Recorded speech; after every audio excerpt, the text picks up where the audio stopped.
Hello again, everyone, and welcome back to Bayou Time.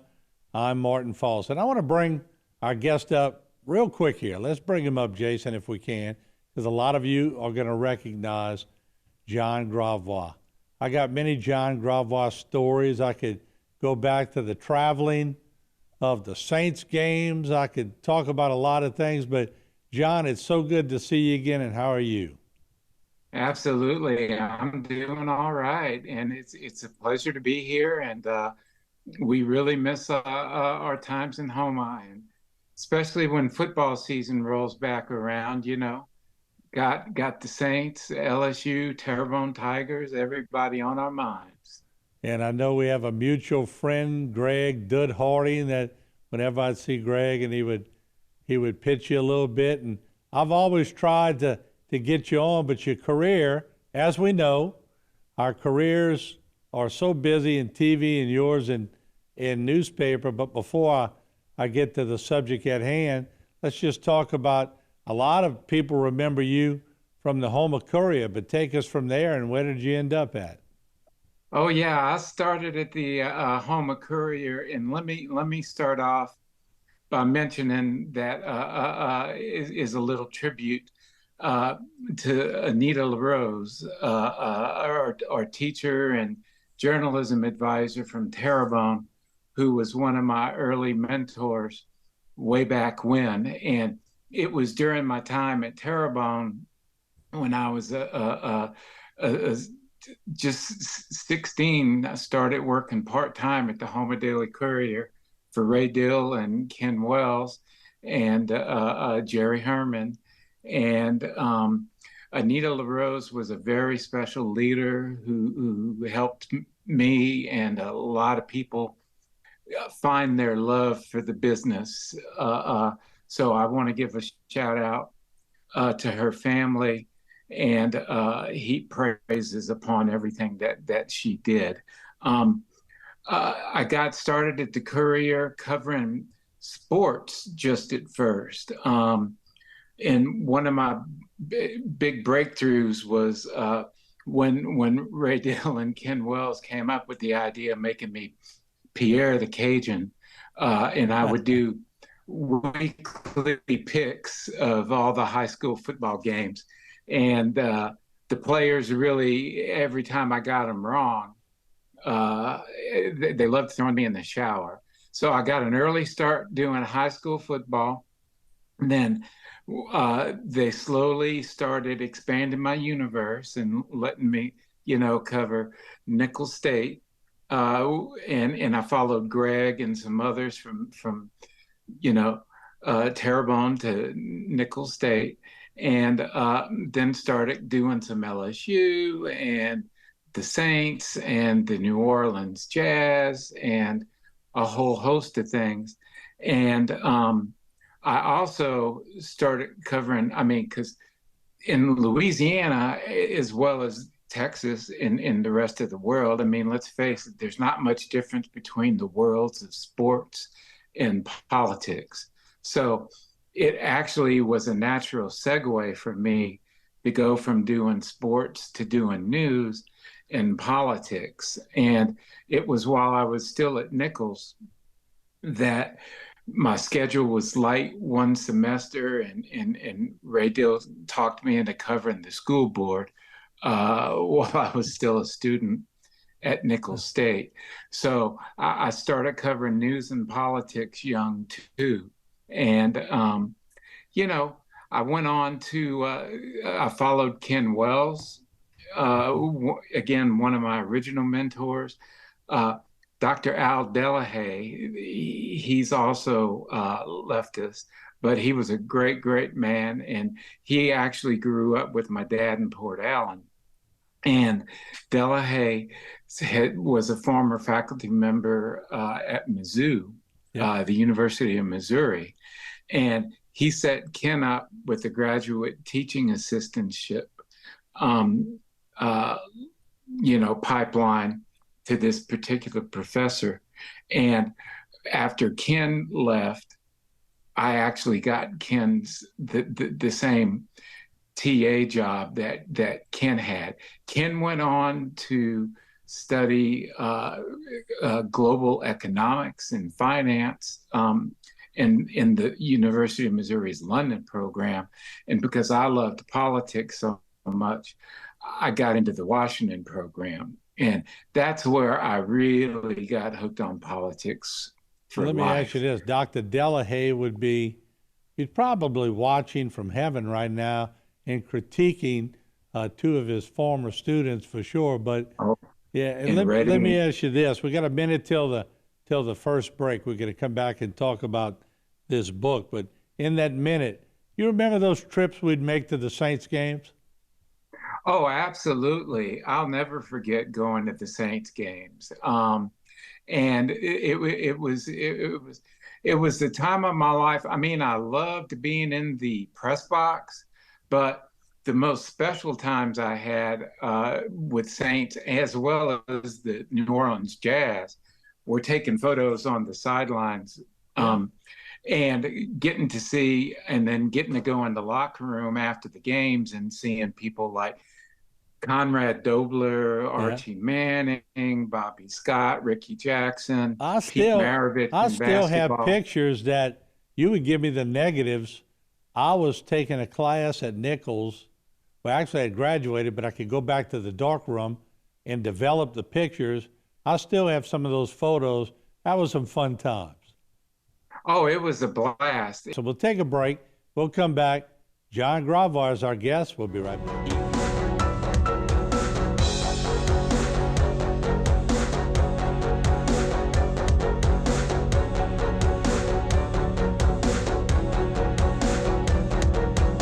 Today's social media segment is brought to you by South Louisiana Bank. It's better when we bank together. Waits and Downer, attorneys at law. Terrebonne Ford, built Ford tough.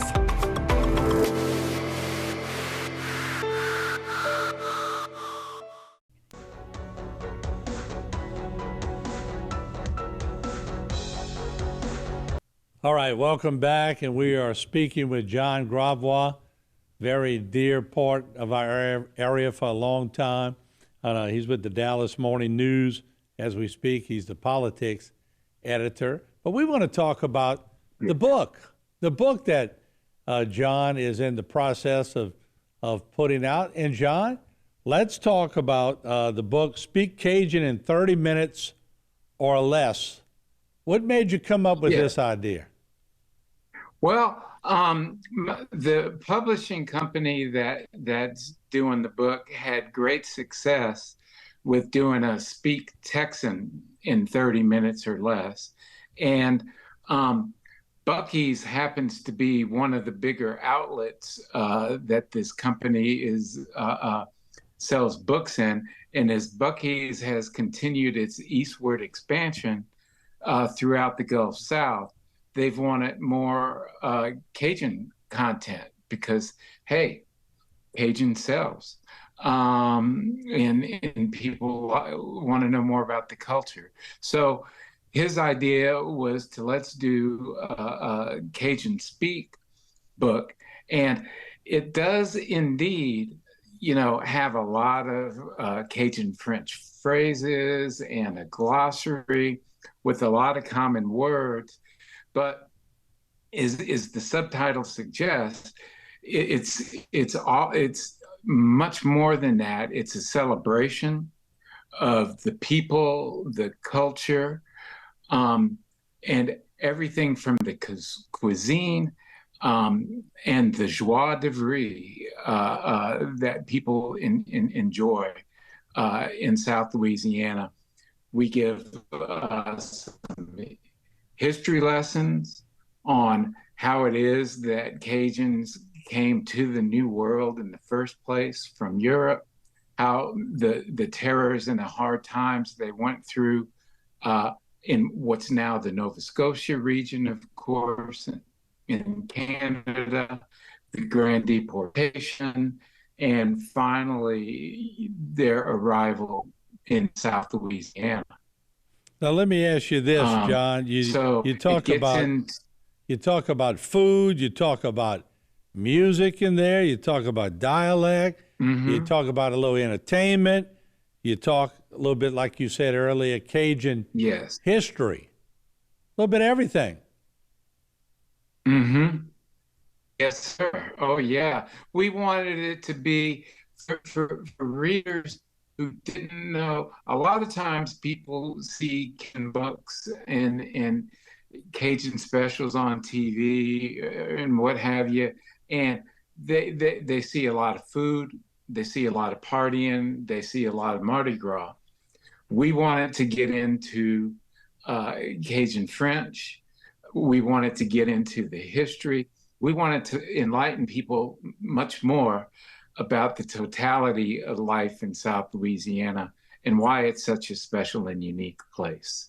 Let's do this because we are having a few connection problems all the way from out of town here, but we're going to get that straight. We'll take a earlier than usual break. We'll come back with a longer segment. Once again, our beloved John Gravois is our guest. We'll be right back.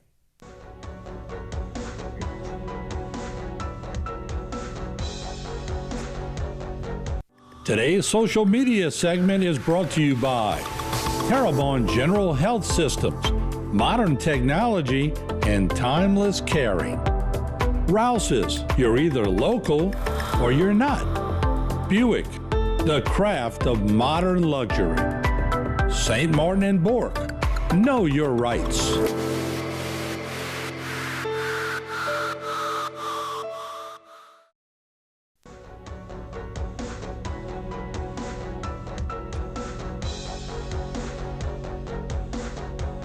All right, we are back, and let's get John back up on the split screen because John, with his fabulous career, and he's been a good friend. And before I get back into the book, John, you remember I had put my life savings when I was in college. Me and Mike Haydell each put $250 up for a pyramid deal that was going on in Houma. And we were about to get to the top and split our money. And John Gravois writes a story, and I lose my $250, but that was one of the best lessons I ever learned in my life. You remember that? How can I forget that? You weren't the only one. Oh, yeah. I think a lot of other people still remember that, but yeah, that taught me a lot about journalism back then. That's when I first started getting a lot of my big threats. That's a story I had to People mention. did not like that story. Oh well, it's life. It was So a be lot it. more fun when I hung out in the bushes at Nickel State and caught them doing illegal football practices and got them a reprimand. That was a lot more fun, kind of.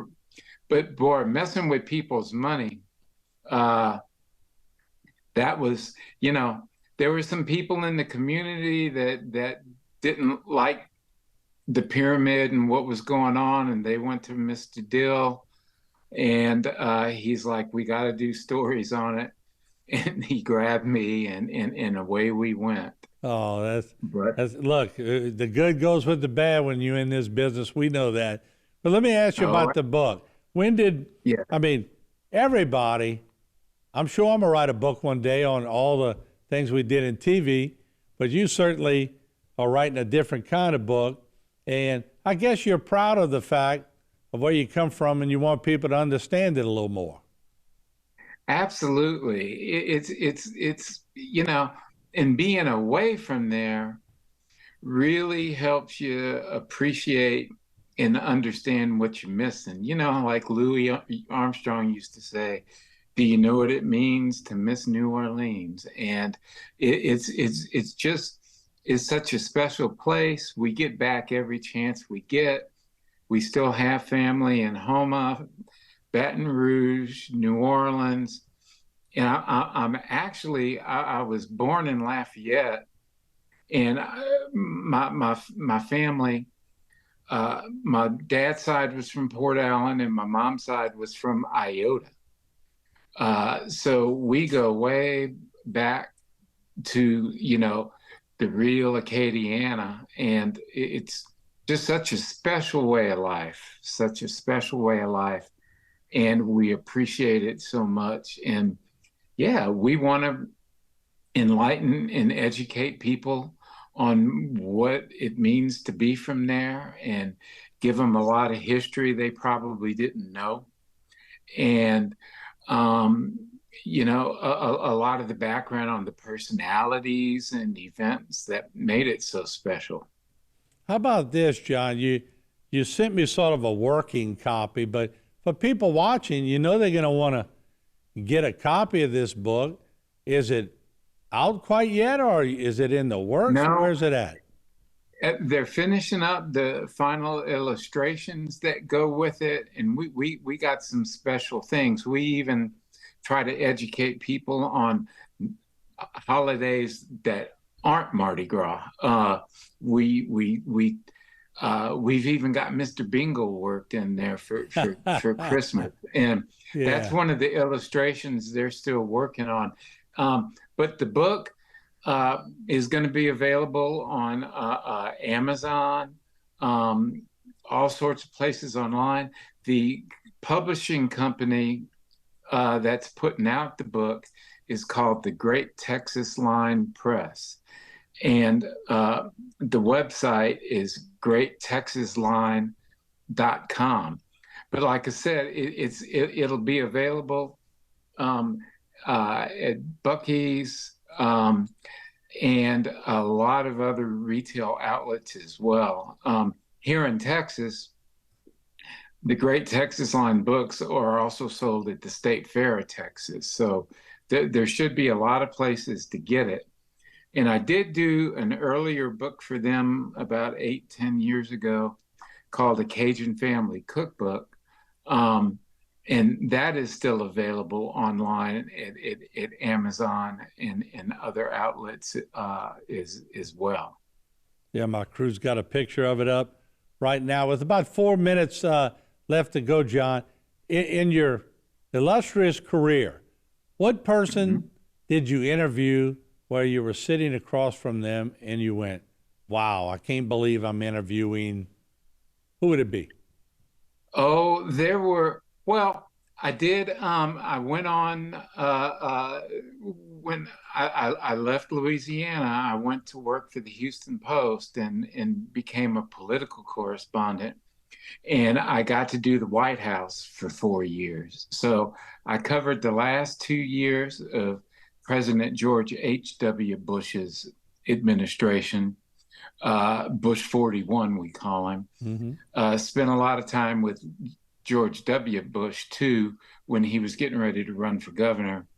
And then did the first 2 years of Bill Clinton's administration. So getting to hang out with the Bushes and Clinton and Al Gore was a big deal. But I got to tell you, like you bring up our fondness for sports, the really big people that I just couldn't get over interviewing weren't the politicians.